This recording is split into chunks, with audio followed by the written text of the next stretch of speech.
fisheries and the coast. And tonight we're going to end with talking about ocean policy. I'm very excited to have Melissa from the Surfrider Foundation and tell us about her foundation that she works for. So, and then on October 13th, which is Chris and Carol's last day here of duty, we're going to have a potluck, early potluck dinner on Sunday the 13th. So if you're interested in being part of that, and that's going to give us a chance to send Chris and Carol out with a little bit of party and presentation, and so that'll be a lot of fun. So if you want to be invited to that, let us know. And you are. It's open to the public, so it's great. All right, it'll be probably around 4 or 5 o'clock on the 13th. Say 4 o'clock. We'll do a little early dinner. Yeah. And so that'll be a lot of fun. And we'll also review the year of the Good Life Center, and a lot of things to report. A lot of really positive things happened this year. Without further ado, I'd like to introduce Melissa. She and I go way back. We spent a lot of time together. I think we've known each other well before today, 90 minutes. We were on a plane from Portland, Maine to New York City, and we sat next to each other, and of course we knew people in common. That's what happens in Maine all the time. And we started talking, and I was so impressed with her passion and energy for the work that she does, that by the time we said goodbye at the bottom of the ramp, I asked her to come and speak at the Good Life Center, so here she is. And so we can add 30 minutes, or actually 60 maybe. She's been here for an hour, so it sounds great. Well, thank you so much, and welcome. Thank you, Warren. Thanks for having me. It was a really riveting 90 minutes, I gotta say. We had a really good plane ride. I highly recommend traveling next to Warren. So thank you all for coming out tonight. My name is Melissa Gates, and I serve as the Surfrider Foundation's Northeast Regional Manager. And I live actually in Cushing, Maine, which is, for folks who might not be familiar, on the St. George Estuary, just south of Thomaston. So I'm a Mainer, not from this neck of the woods, but I did attend College of the Atlantic. So I was here for a stint. And Surfrider Foundation is an environmental nonprofit. We are nationally based, but we also have chapters right here in New England. Our focus is really grassroots, meaning we are the activists and the people who live by the ocean and want to take action to protect it. So we're surfers and kayakers and sandcastle builders, you name it. We're folks who use the ocean and beach in a non-consumptive, this can be a little wonky, non-consumptive, low impact, recreational capacity. So we don't work in fisheries issues at Surfrider, but we work in the human element of our connection to the ocean. And our powerful activist network is part of our mission, because that's really how we drive our mission, is through the volunteers who take action to protect their local surf break or their local beach or their stretch of ocean in their state. This is our sort of structure. It's hard to see the little tiny red dots, but that's everywhere we have a chapter. And right now we're at about 81 chapters. 84 youth clubs, and those are school-based. Most of them are colleges, but we do have some right here in Maine too that I'll talk about in a sec. So some of them are elementary schools, high schools. Those are kids who are taking project-based learning to protect the ocean right on their campus. So they're either working on like a straw ban or getting rid of single-use plastics on their campus or planting an ocean-friendly garden. And so here is what we look like in New England. The little yellow blops on there are the youth clubs. We have one in Connecticut and one at Bates College, and then one that just formed this year at a sailing club in Rockport, so my backyard really, with kids from away, as well as some resident kids who just love to sail. And they're going to be doing some microplastic sampling this year in Rockport Harbor and some tabling. Then we have one state-based chapter in each coastal New England state. And so I get to work with all of these awesome volunteers across New England who gather monthly to meet at their chapter meetings. Our main chapter meets in Portland generally, but we do work at the state level. These are folks who come from all different backgrounds. They're attorneys, they're stay-at-home moms, they're teachers, they're from every walk of life and every different type of connection to the sea that you can imagine. But their common point of interest is that they want to rise up and take action to protect their beach and the ocean that they love. And it's pretty inspiring to be around these people, I gotta say. So Surfrider works across these 5 basic initiative areas: beach access, clean water, coastal preservation, which also includes climate change work, ocean protection, which is like our marine protected areas, or the awesome National Marine Monument that we have off from Cape Cod in New England, which is the only one on the Atlantic seaboard, and plastic pollution. We don't try to create more of it, we're working to mitigate it. So beach access, a little bit more about that. We believe at Surfrider that all people have a right to access the ocean. And in Maine and Massachusetts, actually, too, and a couple other states, we've interpreted something called the public trust doctrine a little bit backwards. In the 1600s, essentially, the king of the time was trying to get people to move here. And so they sweetened the property deal by making the average high tide line. So that is normally where the high tide line and the wet sand area on the beach is normally held, or to the low tide line, excuse me, held in the public trust. And that is flipped on its head in Maine and Massachusetts, so that private property owners actually own all the way out to the mean low tide line. So if you look at when the tide rolls out, that whole stretch of wet sand area is normally in other states held in the public trust. In Maine and Massachusetts, not the case. And so Surfrider has been engaged in a litigation called the Almeter v. Kennebunkport case. We call it locally the Goose Rocks Beach case because it involves Goose Rocks Beach and who owns the property there. And that case has been ongoing for a decade, roughly. It's been remanded back from our highest court in Maine down to the Superior Court and back again. And they keep skirting around our interests in the case, which again are relevant to the public trust doctrine and who owns the intertidal zone. So that hearing just came again earlier this year in May, and so we're waiting for a ruling. It could be any day now or a year from now. That's question in the back.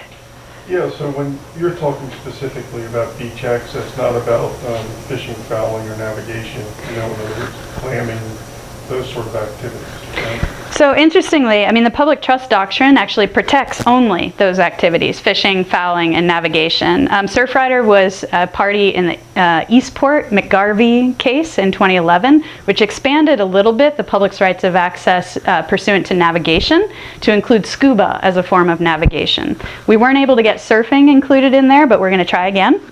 Of course. And stand-up paddleboarding wasn't really a big sport at the time, and so we didn't press for that. But I think, you know, moving forward, if we get some traction on the Goose Rocks Beach case and they actually make a ruling on the public trust, we may have a little latitude to push for that. There have also been some bills before the Maine State Legislature that unfortunately didn't make it in the last session that tried to really codify the public's rights within that intertidal zone. So, but Surfrider, it's interesting for us because we don't work in fisheries, and so we don't work on the clamming, and there was a great access case actually pursuant to some seaweed harvesting, and we watched that on the periphery. Conservation Law Foundation was a party to that case because there was really no win in there. If we advocated one way, it could have actually codified the property owner's rights of ownership, but the other way, we could be hurting the coastal environment because some of the harvesting practices for the seaweed are just not what they need to be.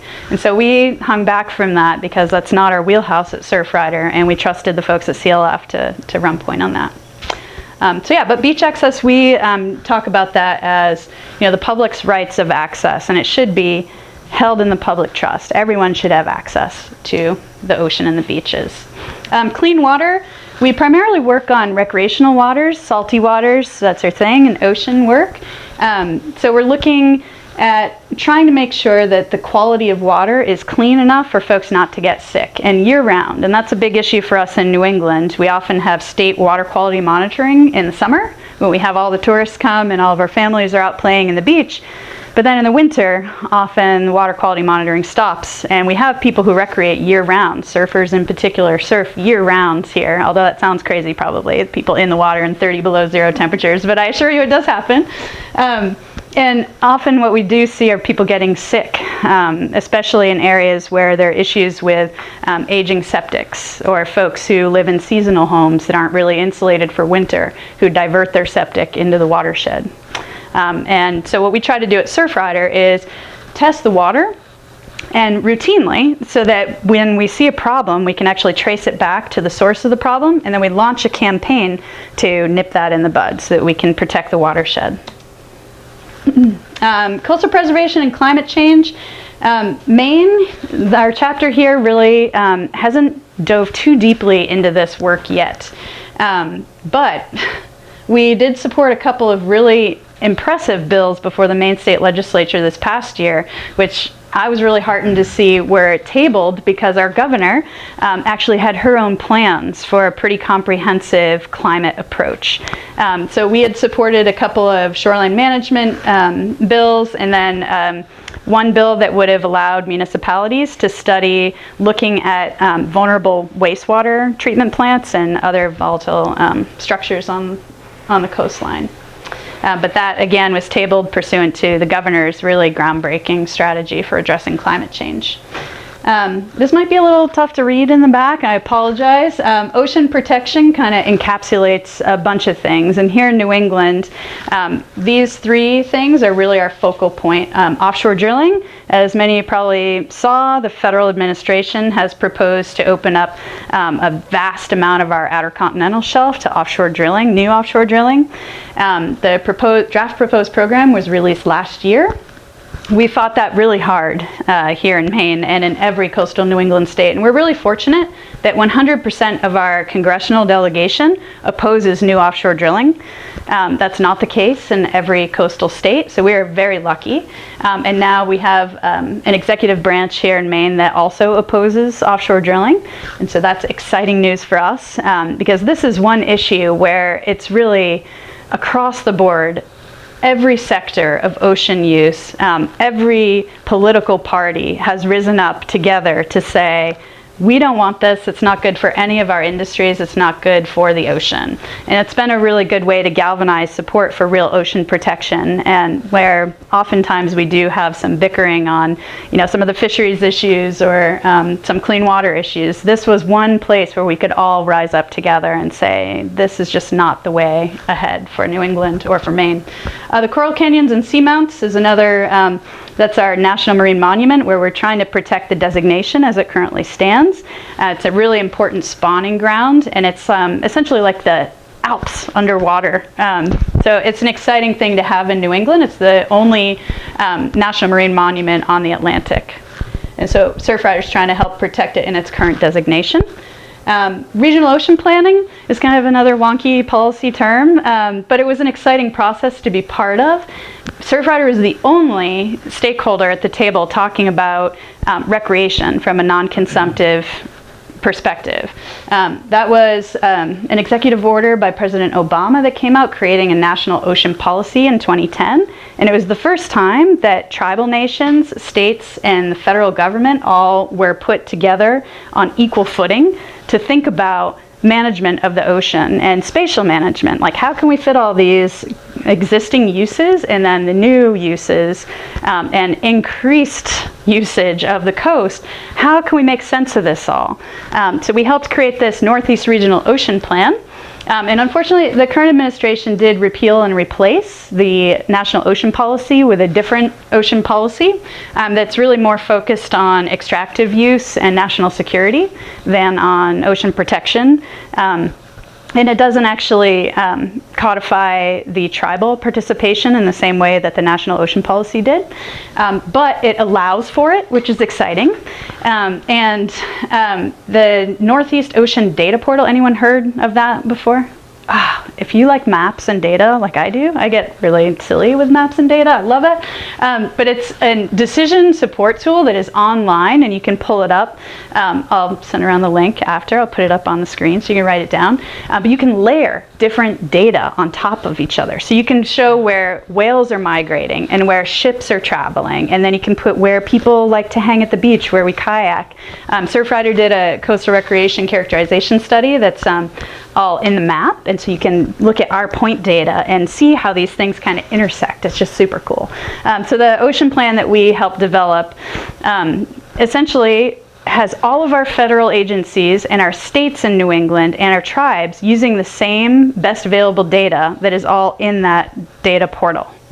How exciting is that? Because before then, it was like the Coast Guard had their proprietary information, and NOAA had theirs, and BOEM had theirs, the Bureau of Ocean Energy Management, and every state had their own process. And now everyone got together, and there's one plan, and we're looking at the coast in more of the way that it actually operates, where fish and whales don't really know the boundaries of our states. Those are kind of human constructs, right? And so we're all looking at the same data and making decisions from there, from an informed place, rather than looking at our own subsets of data and having private information that we can't share with other entities. So it's an exciting time, and that work is still continuing, which I love to see. Plastic pollution mitigation. This is probably one that I'm sure who in here has heard of, the Maine state bag ban that's passed this last session. Everyone's aware. Yes. Some in the back, no? Maybe? I'm from Virginia. Okay, well, and a non-home rule state, so that's an interesting one. We'll talk about that in a little bit. So Maine passed a bag ban this last session, which I'm really excited about. It takes effect on Earth Day this coming year, 2020, which is just nice, little icing on the cake. We also passed an expanded polystyrene foam packaging ban. So that's your styrofoam, in the same way Kleenex is a brand name, but we call it Kleenex. So we're getting rid of all of that in Maine. The EPS, expanded polystyrene ban, doesn't take effect until January 1st, 2021. So there's time for folks, our food service establishments and restaurants, to phase out their inventory. But it's exciting because that is some of the worst contributor of plastic pollution in our ocean. That stuff, as you know, it's so lightweight, it just breaks down, it crumbles, and it flies around in the air, and it mimics food sources for a lot of marine critters, and so it's toxic. And there are so many studies out right now. We were talking a little bit about microplastics. We have some great scientists right here in Maine who are doing groundbreaking research on microplastics. Abby Barrows is one. Yes? Every piece of electronic goods that is sold is encapsulated in a clamshell styrofoam thing that ends up being trashed. And the volume of that stuff is easily as much as the cups at McDonald's. Absolutely. So we have to work on that too. There's so much to work on. It's serious. Our approach at Surfrider Foundation is really to tackle things that are relatable and that everyone can see.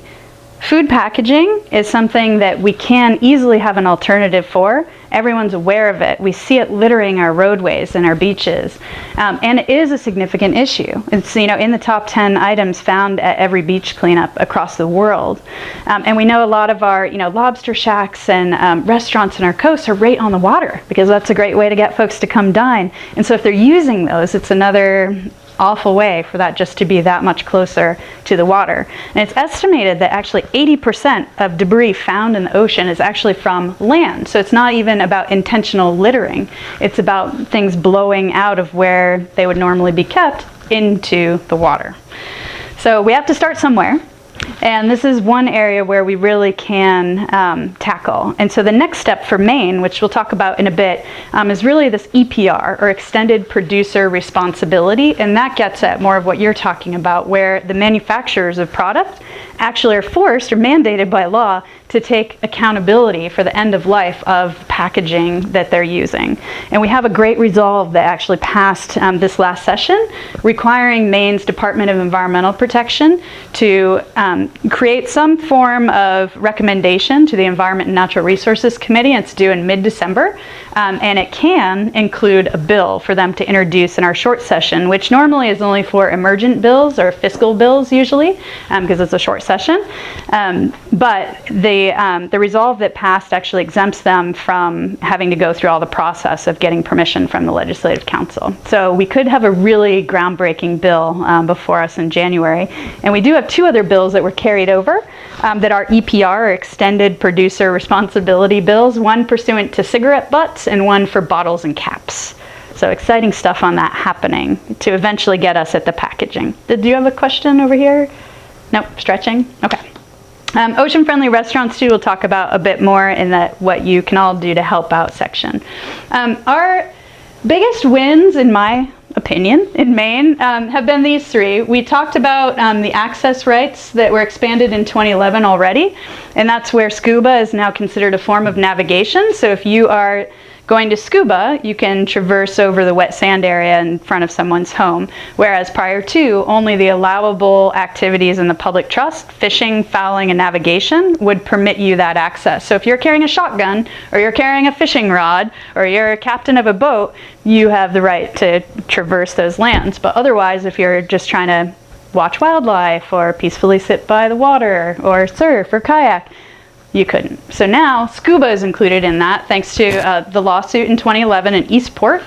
And then this year, the two bills that I talked about banning expanded polystyrene foam and the bag ban, were really big ones. And Surfrider was a big help, I think, on the bag ban, because the introduced bill actually failed to address paper bags. And what we know from data from around the world, and in particular in the US, is that when we pass a regulation that bans plastic bags or adds a fee to them, and we don't address paper, that paper bags are incentivized if we give them out for free.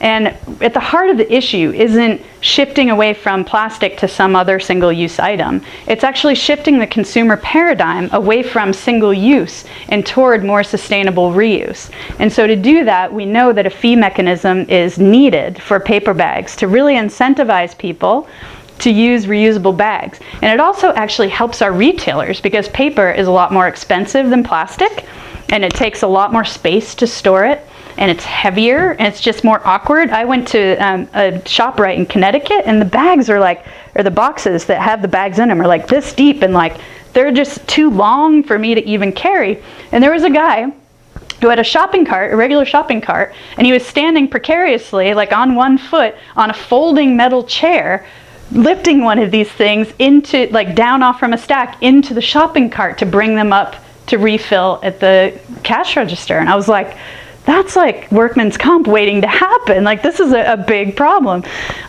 So there are big issues with paper. We don't want to incentivize paper. Recycling of paper, even creating the paper bags, has its own footprint as well. And we feel at Surfrider that really getting away from the single-use mentality will be helpful for us across the board of issues, and get people really thinking critically about our consumer behaviors and how we might make more conscientious choices for the environment. So those are our top 3 wins. And I did want to mention that Surfrider is a direct action organization. Does anyone know the difference between direct action and advocacy organization? Any organizers in the room? You do? I was in the clamshell for a while. Nice. In the clamshell for a while. Science. Yes. Do you want to tell everyone what the difference is, the distinction? No, you go ahead. Okay. Okay, so an advocacy group is like the Humane Society of the United States, where it's not the dogs and cats and horses rising up to take action for themselves, which would be super cool and cute and cuddly, but it's people who love them rising up to take action for them and to look out for their welfare and betterment. So a direct action organization is the actual impacted stakeholders. So we are the beach users at Surfrider, taking action on our own behalf to protect the coastal environment. And so we're a direct action organization, which gets me to the next slide of how can you help? Because I imagine you're here and that you maybe live in the coastal region because you love the ocean. Right? Anybody here hate the ocean? Raise your hand. Okay, cool. We're all in good company then. So I wanted to just cover a few things that everybody in here can do, whether it's through volunteering with Surfrider or even just in your day-to-day life. We have an ocean-friendly restaurants program, which I think is awesome. We use it in our chapter network because we are a direct action organization. All of our work really is to advance a campaign, which we define as a yes-no decision by a governing body to positively influence the coast. So this program, Ocean Friendly Restaurants, is leveraged by our chapter network to really help gather data or create the case for support, or we may find that there isn't a case for support of whatever campaign we're working on. An example of that is expanded polystyrene. If we're looking for a ban, which we don't have to do in Maine now because we've got that taken care of, but other states who don't have a ban on expanded polystyrene, and they're having a hard time gaining the political will necessary to get that passed at either the municipal or the state level, they can run this program and work with local food service establishments to get them to check off our criteria to become certified as an OFR, ocean-friendly restaurant. And one of those criteria is not using expanded polystyrene. Another is not using plastic bags for takeout. Another is if you're a sit-down restaurant, you don't use single-use plastic cutlery. You have to have hardwares. So there's a list of criteria. So we use this program to advance those campaigns by gathering data, but it's also a great way for folks in any community to encourage their restaurants, their local restaurants, to be more ocean-minded. And you can, if you're a restaurant owner, you can register yourself on our website, which is super cool too.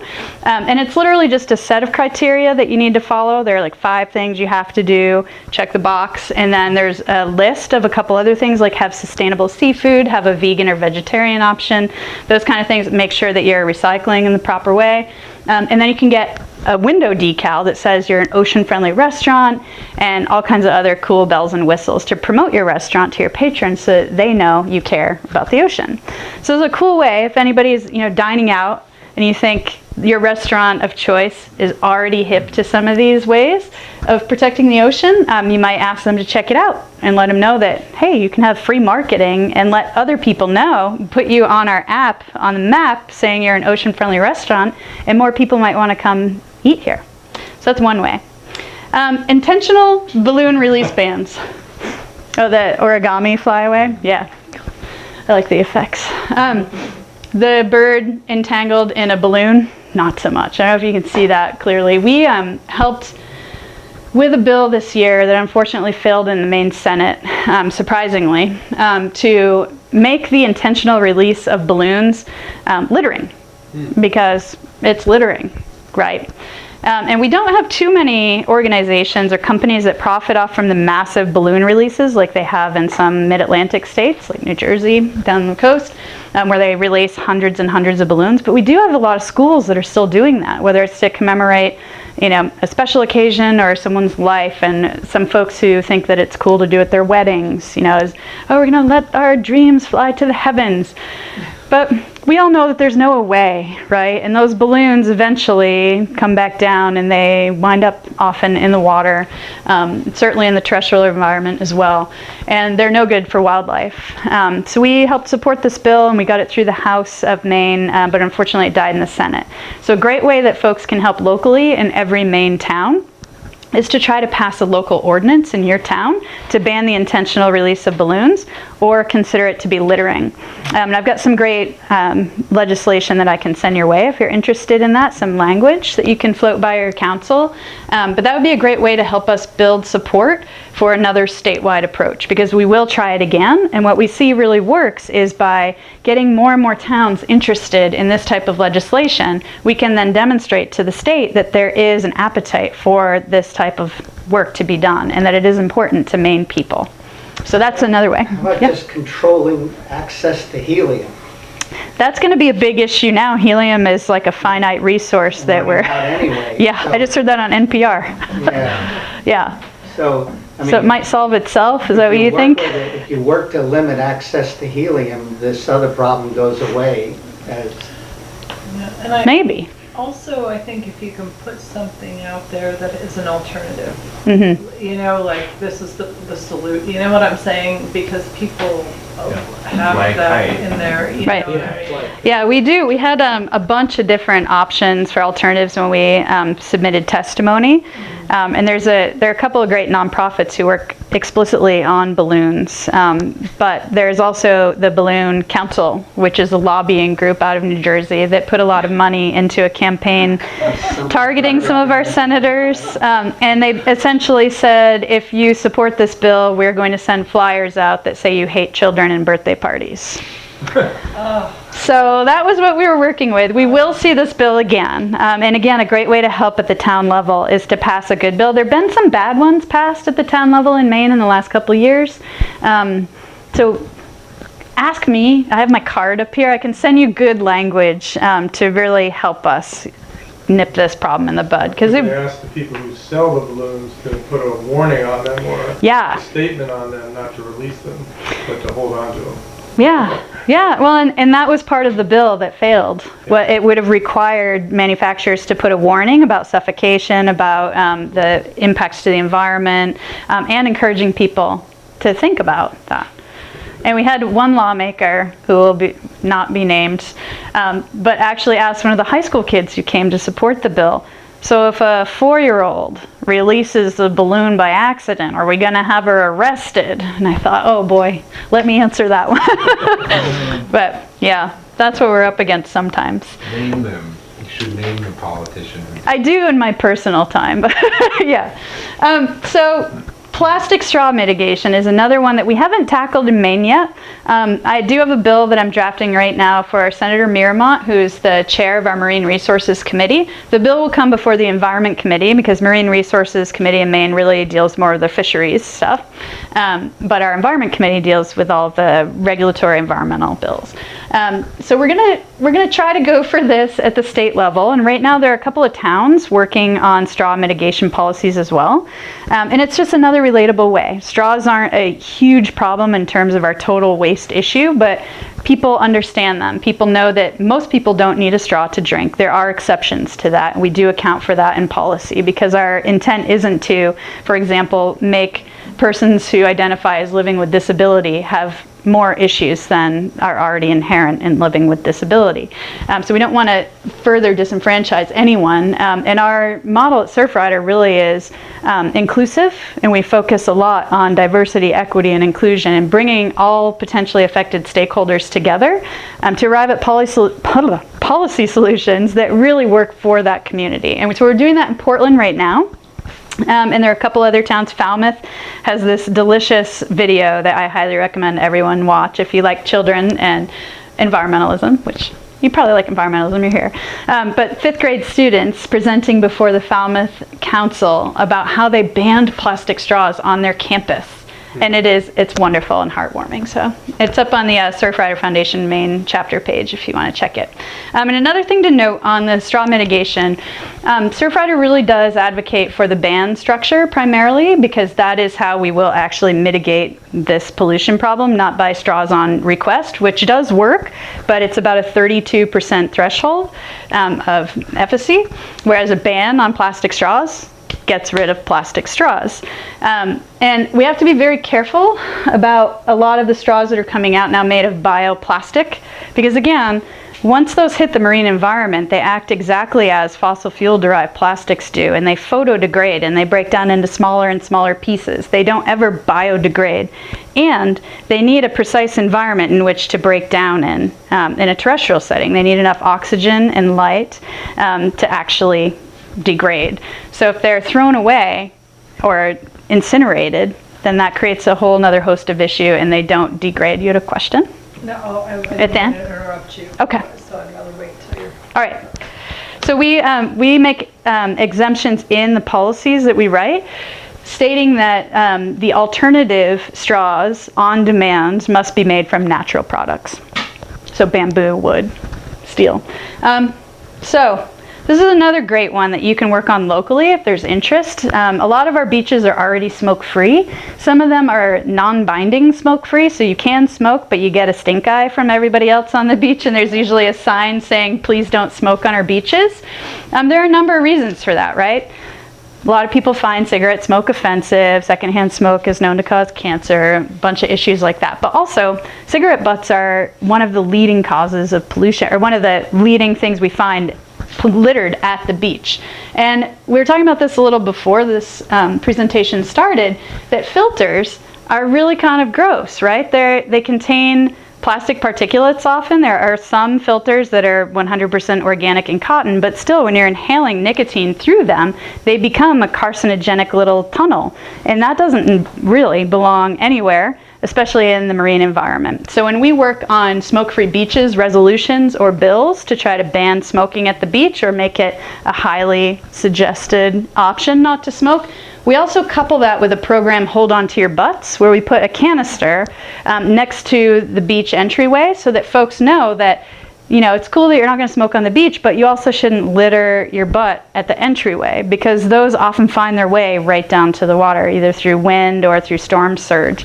And if you've been to Old Orchard Beach or some of the beaches that encourage people not to smoke, you can see that, where butts just kind of pile up there.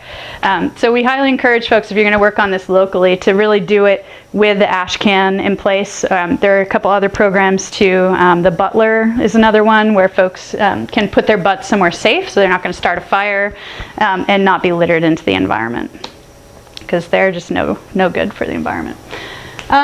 Local resolutions against new offshore drilling. That's another really good one. Even though the federal program is a federal program, we have in Maine one local resolution in Portland that basically says to Congress and the President, Portland does not want new offshore drilling off from the coast of Maine. We also have a resolution at the Maine state level. I wrote the one for Mayor Sturmling in Portland, and the one for House Representative Mick Devon that he got through the legislature under the hammer, so that's unanimous, no one objected, meaning 100% everyone says, yes, Maine does not want new offshore drilling. And then we also this year had an anti-drilling legislation bill pass, and that's part of a blanket bill that many coastal states across the U.S., or 13 of them, have introduced the bill, and a few of them, 6 at this point, have passed them. In Maine, our bill essentially says the DEP, Department of Environmental Protection, cannot issue permits for infrastructure for oil and gas to be transported from the outer continental shelf across our state waters to port. That's pretty cool, because then if we are still included in the next version of the 5-year plan, which will be the proposed program coming out from the Department of Interior, but really through the Bureau of Ocean Energy Management, and then to us. And I should also say that decision has been upheld or held up in the court because a district court in Alaska actually reinstated some Obama-era protections that protect all of our submarine canyons from Virginia all the way up to Canada, and most of the Arctic. And this federal administration really wants to drill in the Arctic. And so they haven't yet released that draft plan. When they do, that will be open for a 90-day public comment period, and that's our last chance as American citizens to make a direct comment saying we do not want offshore drilling. After that, there's a review process, and then the final plan comes out for a 60-day congressional review, and the president gets to review as well. So we have an indirect way to lobby our congressional delegation, but they're already against it, so we're in good hands there. But that 90-day public comment period will start ticking as soon as the proposed program comes out, and the federal administration, that would be a whole separate presentation, but in a nutshell, they are, because of the protections that were reinstated, they are trying their darndest to streamline other processes that make it easier for them to drill offshore without a state's permission. And one just brief example of that is we have a federal bill called the Coastal Zone Management Act, and states who have a coastal plan have some authority of federal consistency review, which is just a fancy way of saying that if the federal government is doing something in federal waters, which in Maine are 3 nautical miles off from our shore, that may potentially impact Maine and our use and enjoyment of the ocean or our economy, that we have the right to review that activity and weigh in on it. So the federal government has proposed a rule change to streamline the CZMA, the Coastal Zone Management Act, federal consistency review process. So to take our right away to have a say in what happens in federal waters off our coast. So they're trying to do some neat tricks right now to make it easier to drill offshore without a state's consent. But as of right now, they still do need to consider a state's laws, goals, and policies pursuant to another law, and I'm getting really policy wonky here, but called OXLA, the Outer Continental Shelf Lands Act. So you can help by passing a local resolution, getting your city council or town council to offer this resolution saying, hey, we don't want offshore drilling off from Castine, off from Good Harbor. And that would be a big help because, again, one of the factors that the Department of Interior Secretary needs to consider in making that decision is a state's laws, goals, and policies. So the more municipalities we have saying no, the better off we are. And we'll have more standing to challenge any decision that actually opens up our OCS lands to drilling. This one is kind of cool. I don't know a whole lot about this program. I was telling Warren that earlier. It's like one area that I am excited to learn more about is gardening. But I try to garden and then I get sucked into the policy world. So I admire all of you who do gardening. This program really features planting so that you are really helping the watershed, and so that you're capturing and not allowing water that comes down in the form of rain or even snow melt to just wash off into the watershed, and that you're planning ahead for that by what you plant in your garden. And it focuses on permaculture kind of principles of planting native plants so that they need less water and less attention. And I don't know if you can see it up here, so I'll just read that CPR is conservation, permeability, and retention, so that we're really looking at our landscapes as extensions of the natural environment around us. So and that's another awesome way that I'm sure probably a lot of you already integrate into your daily lives. Hosting beach cleanups or joining a beach cleanup that's organized, or just going out and, like you said, you bring a bag with you. I do the same thing every time I walk along the water, because I think inspiring other people to take that action when you're picking up other people's trash, it goes a long way. It's leading by example, and it's showing people that it's not someone else's problem. Someone else may have littered, but it's all of our accountability and responsibility to clean up the watershed and to take ownership of that. And so it's a great way to chip in and inspire similar action in others. And we have a data cleanup tool that is cleanups.surfrider.org, where you can enter your data in. You can register for an account and enter, like, I picked up 10 straws, and like put your latitude and longitude so it pins you on a map to help us really calculate the problem. And I do want to say too that beach cleanups are awesome, and they're a really significant way to help connect the problem of pollution to a way that people can engage in solving it. But we can't clean our way out of the plastic pollution crisis we're in. We can't recycle our way out of that. We know that really what we need to be doing is reducing the production of low-grade plastics in the first place. And that's why, again, the bans at the state level, the comprehensive sweet legislation like what Vermont passed in banning bags and regulating straws and banning expanded polystyrene, that kind of legislation is really needed so that we're not producing the single-use plastics at all anymore. We really need to be getting away from that, and that is going to help us. It's like if you have, your faucet in the kitchen springs a leak. You don't go for a mop and start mopping up all the flooding water. You turn the faucet off. And that's what we're trying to do with plastic pollution. And so cleanups can be helpful, but they're not solvent of the issue. So I want to mention that. Most of the elementary schools in this area participate in coastal cleanup. Nice. Yeah, I mean, almost all of them at this point too. Really cool. Nice, yeah. Do they collect their data? Yeah, I believe they do, and I think they also have, you can volunteer to help. I mean, I know it's only one day, but it's, the kids get a good idea what pollution is all about on the ocean. Absolutely. Yeah. And another thing I've noticed is that when you're doing with your little bag, when you're just one person in a public space, it not only encourages other people to do it, but the other part of it is that it encourages someone who might litter.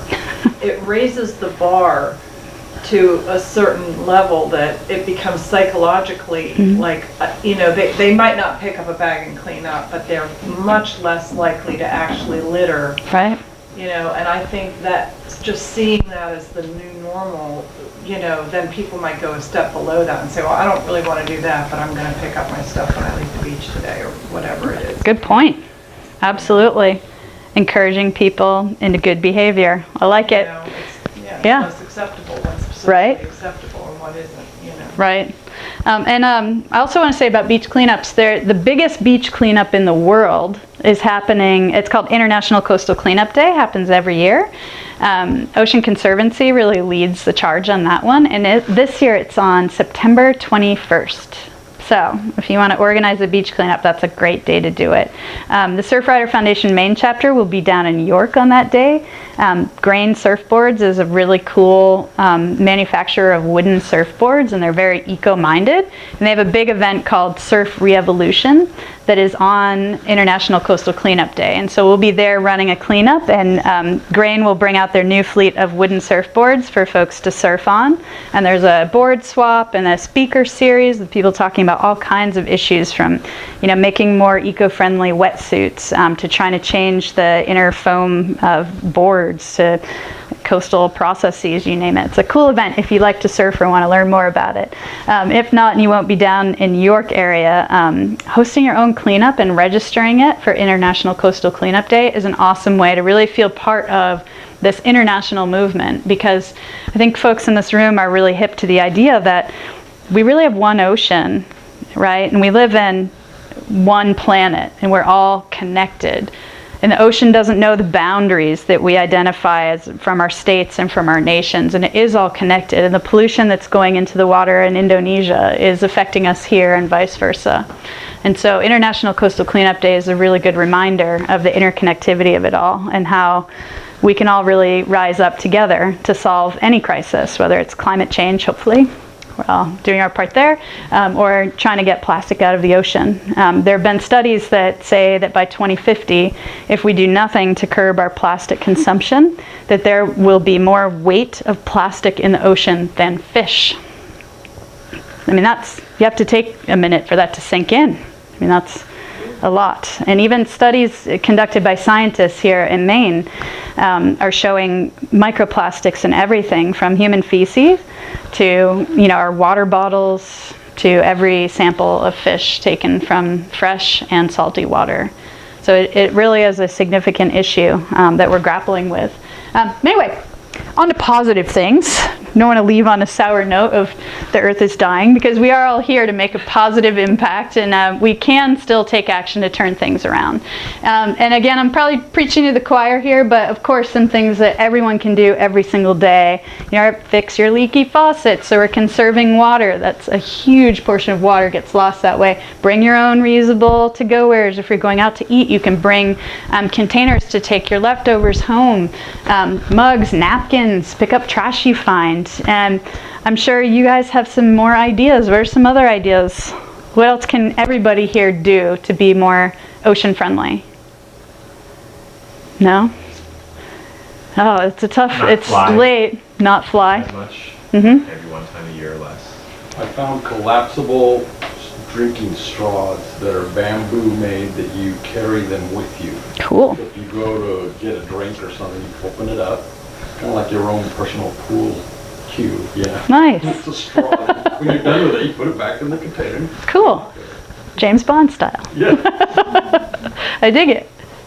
This is not about individual action so much as collaborating with other groups. Mm-hmm. And I can see how you're probably in touch with Environmental Health Strategy Center for the styrofoam ban legislation, and probably Mary, since you mentioned Abby Barrows. Mm-hmm. One of the worst pollutants that wasn't mentioned is lawn care chemicals. And I'm wondering how you feel about working with the groups that are putting local ordinances in place to keep herbicides and insecticides and fungicides out of the water. Yeah, absolutely. Another awesome way that we can take action locally to hopefully inspire state regulation. Yeah, the last time we tried to get a pesticide ban through, it was directed towards school children, and you would think that the legislature would support it, but we didn't succeed. So I think it's only a matter of time before another bill gets drafted, and we could use your help. Absolutely, happy to help. And I think what we see with most legislation is that if it doesn't pass the first time we try it at the state level, it really is about building from the grassroots and going town by town to build the case for support of statewide legislation. And if we have varied legislation at the local level, that actually helps us at the state level. I hear oftentimes people wanting to kind of carbon copy legislation passed at the town level and say, oh, well, we'll just copy what you did. And that is not as beneficial as actually having the right policy mechanisms, which should all be consistent for any given issue, but then having a local approach that's varied, because then that often wins us. The right of center lawmaker or industry oftentimes buy-in because of standardization of business practice. Sometimes if it's a consumer issue, of folks who maybe own a bunch of properties, when it's pesticides, if they're trying to spray their yards and they want to know what they can and can't do. So standardization is a big issue. So if we have varied local laws that all are good in their own right, but varied enough, it actually helps us get to statewide legislation too. And I'd be more than happy to help with crafting legislation on that. A lot of our towns are getting there. We saw some great legislation out of South Portland a couple years back. Yes, and it's so important too. Talk for a minute about your funding sources, how you raise, your organization is supported financially. I'm pretty sure it's you, right? After this, you're going to give like 80% of mostly it's grants, and it's about 50-50 grants and membership. So folks can join Surfrider. It's a $25 minimum a year to join in. There's also monthly giving. So we do have tons of people who donate. We have a small staff of just about 60 folks working the entire U.S. And we have a really great ratio. If you look us up on Guidebook, we use like the vast majority of all donations for getting stuff done for our campaigns. Very low overhead on administrative stuff. So it's a good organization to give to, and I don't just say that because I work for the organization, but I work for the organization because I believe in it, and I wouldn't work for them if I didn't. So that's really our funding mechanisms. I did also, on the pesticides, want to mention that locally, another thing we can do individually is if you happen to have a neighbor who is spraying, and they put out the signs and such, it's hard, but a lot of things in life are hard. And you can, I've done this and it was hard, print out at home, even though I like to save paper, but this particular neighbor doesn't use computers and whatnot. I printed out a little fact sheet because she would spray and then inevitably it rains the next day, I'm like, oh, I'm right on the estuary. And so all of that, it's not even soaking in the way she's anticipating. And it's just going right into the water and into our drinking water and into our estuary. And I'm happy to report that she actually was receptive to it. And she said, well, how am I going to control ticks? And I said, well, that's a whole nother issue we can talk about, but we don't need to be poisoning our water and our earth in order to try to not have Lyme disease, right? So that's another great way you can take action locally. And pesticide has that fact sheet already prepared for you. So. Perfect. And then it's just a matter of breathing deeply and trying to have the right non-judgy kind of attitude and talking to people. And there are some great YouTube videos on that too, like how to talk to people about difficult things. So I'd recommend that too. So we're almost toward the end of the slides here. This one I already talked about briefly, but really we'd love to have you get involved in the main chapter if you have an appetite for it. I know Portland is a long haul from here. We can organize remote participation either through Skype or video chat or just calling in to our meetings. And we do have them on the second Monday of each month starting at 6. And that's really where our core volunteers, or the folks who really want to lead the campaigns or help plan events, come out and we sit down and we, some folks have some beverages, we have food usually. We sit down for a couple hours and enjoy one another's company and figure out how we can best apply the skills and the resources we have to impact positively the coastal environment we all care about. So that's when I'll brief folks on our federal and our state-based legislative campaigns, and some of the local volunteers working at the local level. We'll talk about what they're doing. And it's just a great way to keep in the loop of what's happening even if it's for getting new ideas for other things you might do in your town. It's a cool way to tune in. We have an email list that you can join if you want another email. I know everyone is stoked on getting more emails all the time. We'll only spam you once a week. And then we have social media pages, Instagram and Facebook. It's Surfrider Maine. There's some compelling posts on there, often about legislation coming up, ways that you can take action on statewide bills. And again, we have 3 extended producer responsibility bills coming up in January, and we'll have a comprehensive suite plastics legislation bill and a straws bill. Plenty of opportunities to engage and submit testimony. So there'll be infographics about that on social media. And that's a great way to help out, submitting testimony. We need much more of that. And if you can make it down to Augusta, of course, for the hearings. Maine is blessed that we have joint committees. You know, in a lot of other states, there's a public hearing before the House and then a public hearing before the Senate. And so you have to go testify the exact same thing on the exact same bill before entirely different people. And it's a big time-consuming thing. So in Maine, we go once. We have our senators and our House representatives who all hopefully have some background in the issues that we're talking to them about, all there one time. But unfortunately, they do meet during the day, during the weekday. So it's often hard for folks who work during that time to get there. But we can organize carpools. If you guys want to organize and come out, let me know. I'll help you. And you can also, of course, join Surfrider if you want. We also run state-based coalitions against this federal offshore drilling program. I run one in each New England state, coastal New England state. And you can join by filling out that form at go.surfrider.org/no-NE drilling. That's no-NE drilling is what I would remember. But if you don't remember it, you can take one of these or talk to me after and I'll write it down for you. That email list will be the one that gets all the news when the federal government actually releases the proposed program and opens us up for the 90-day public comment period. Last time around, when the Bureau of Ocean Energy Management held their public meeting, where they essentially had scientists try to sell us why offshore drilling is a good idea for Maine, and they didn't have any public hearing to allow us to hear the concerns of our neighbors or fishermen and women or tourism and recreation folks. They just talked at us. They're going to do that again if we are included in the planning area for lease sales for offshore drilling. So they'll have another meeting or two in Maine where they'll talk at us and try to sell us the plan. We will rise up again with all host of other environmental nonprofits to host our own official, unofficial public hearing to actually hear the voices of other concerned Mainers about why it's not a good idea. You're more than welcome and in fact encouraged to come out to that. But that email list is only used for that purpose. So updates on what's happening at the federal level, updates on what's happening with our state anti-drilling bill, which already passed. So you won't get any emails on that here. And any events coming up. You know, we've had a couple of film and panel events where we have expert panelists from, you know, folks who are right whale scientists to lobstermen to me to whoever sitting up there fielding questions about offshore drilling. And so those events are kind of fun too. All right, and with that, now we can wrap up and take any other more pressing questions if you have deeper dives you want to take. Yes.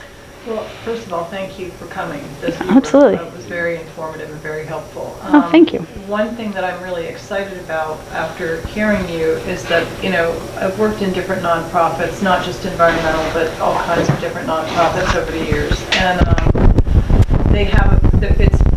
we've got a problem within the progressive, or however you want to put it, community, and that's that we're not, it's almost like, well, we're on the right side, so however we do our nonprofit is, we're going to go to bed at night saying, well, we're on the right side of history, right?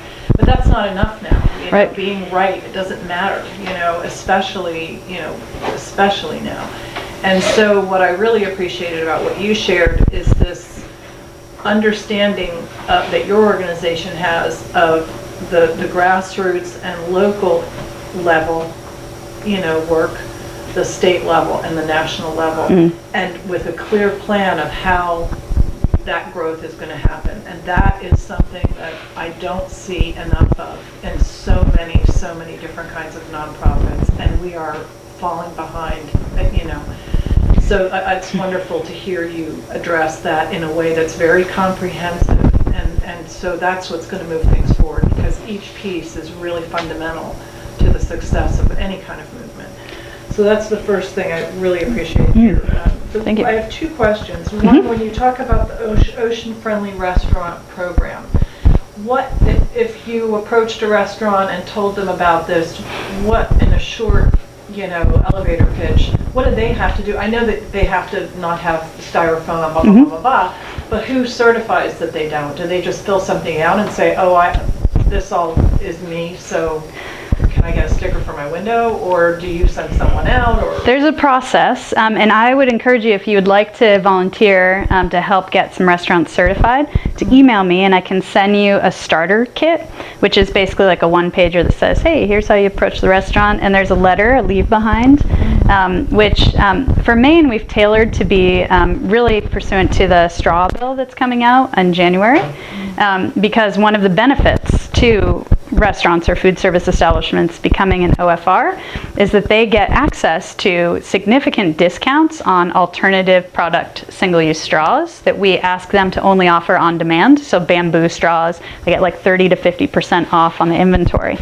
And so it's a good way to sell the program as well, is to say, hey, if you sign up, and you follow the criteria, which you would get a list of if you wanted to volunteer for that, you get access to all this cool stuff. And one of the Surfrider people would come and do a cheesy but awesome, I think, little video from their iPhone of what the place is like, because everyone wants to see that. I would watch that right before I go out to eat at a new place. Like, hey, here's Chef so-and-so, whipping up this awesome looking whatever, and here's how the plate is presented, and here's the ambiance, and look at this dynamic menu, and and so that's another way that we offer free promotion to the restaurants, and just giving them that kind of overview helps connect them to it. Okay. My last question is, what has your nonprofit done, or what do you think given this current administration and the way things are, laws and so on are being kind of just pushed upon us, different changes in policy are pushed upon it, with this new kind of way of doing things, how has your organization adjusted to it? Just to kind of, and also for the future as you're looking ahead. Yeah, well, I do want to say we are a nonpartisan organization. Sure. So, and to be fair, under President Obama's administration, we saw the biggest expansion of proposed new offshore drilling ever in our recorded history.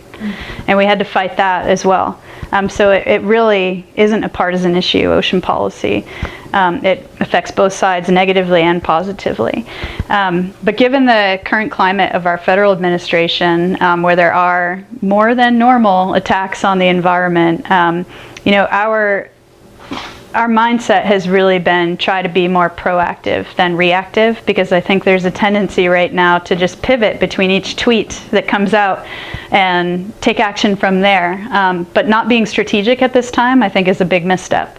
And we really need to be solid in our foundation and what we're trying to accomplish, and kind of let that, the tweets and the nonsense that comes out on a daily basis, do its thing while we're maintaining focus on the real solutions that we've identified for combating plastic pollution and for helping prepare for sea level rise and for a warming ocean and, decreased dissolved oxygen content that's a big problem for us here in Maine, and lobsters moving to Canada, and what are we going to do with that with our fishing communities.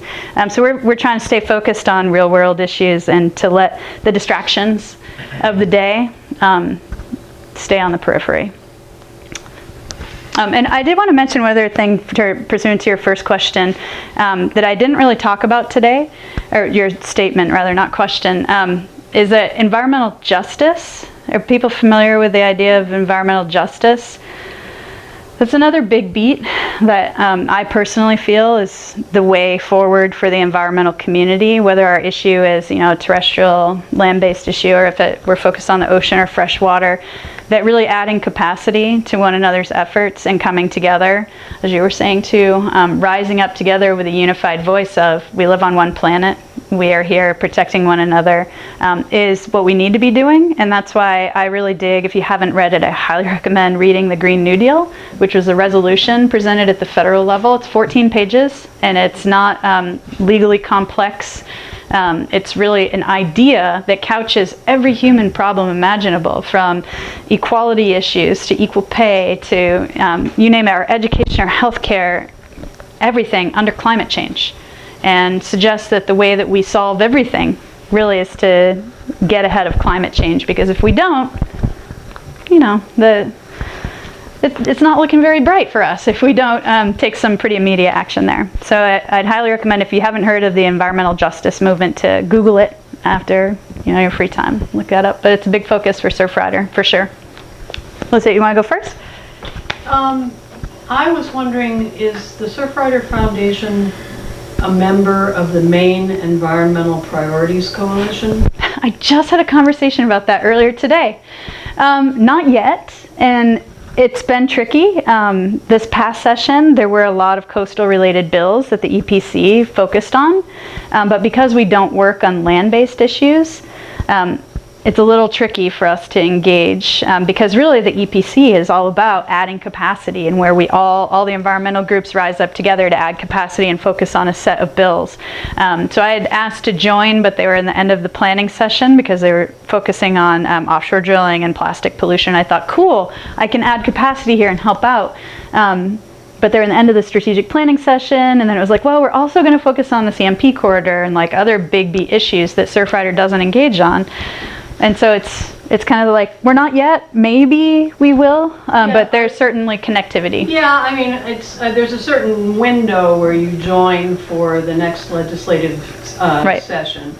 But whether or not you get behind every single bill, because they may be not all marine or ocean related, certainly two of the bills that you mentioned tonight, the plastic bag ban and the polystyrene bill, were both part of the 9 bills that they targeted for the last legislative session. So it seems to me that it makes a lot of sense for you to be involved in it, and like you say, it adds more power behind all of that legislation if there are more people signed on to the coalition. Yeah.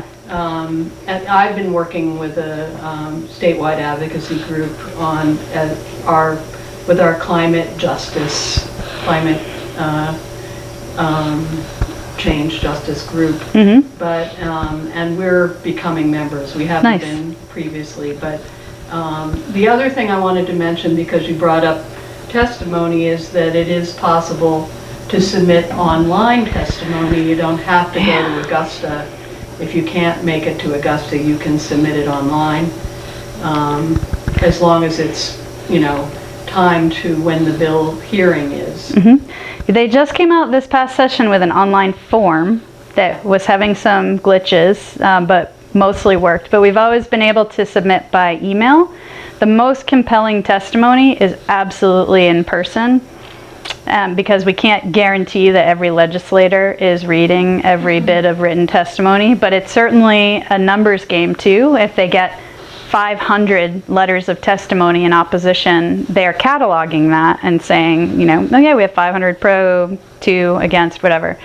So it is still important, and if you can't get there in person, that's absolutely, you're spot on. Not every legislator shows up to hear at the hearings either. And that's very true too.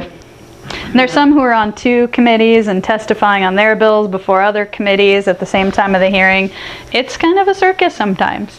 But definitely, if you can make it, that's your best bet to influence the legislation. If you can't, absolutely writing is key. And you can even write it with a pen and mail it in if you want to.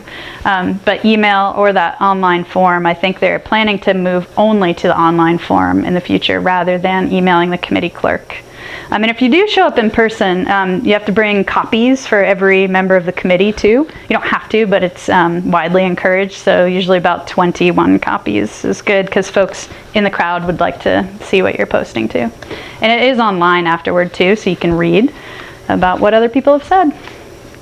And you had a I was just wondering if you have your eye on some specific places to add chapters in Maine, such as College of the Atlantic or other. My alma mater. Yeah. Yeah. Other colleges. Yeah, right now we do have the youth club at Bates, and we have the youth club at the sailing school, but we don't yet have capacity. Surfrider has a very small staff, and so I am the only staff person in New England. I work 5 state legislatures that are in concurrent session, and I also run point on our municipal campaign, so at any given moment I'm 10 places at once. But so it's a capacity thing right now. But we would love to see some more activity and engagement along the coast of Maine, and that eventually would lead us to having another chapter, because proximity is key, and I know folks living up here have a hard time getting down to Portland. So it would be nice to have a group of folks organizing up here, and that would start by remote participation in that primary chapter meeting on that second Monday, and then moving from there. We did have folks in Lubec, which is just about as far north as you can get, with interest in the plastic pollution issue a while back. So there's interest, but I think that's about a 7-hour drive for me each way too, and I was like, Maine's a big place, a big beautiful place, so that's a good problem to have. But yeah. Anybody else? Thank you so much. Good. That's really great. Cool. Thank you guys for having me. Appreciate it.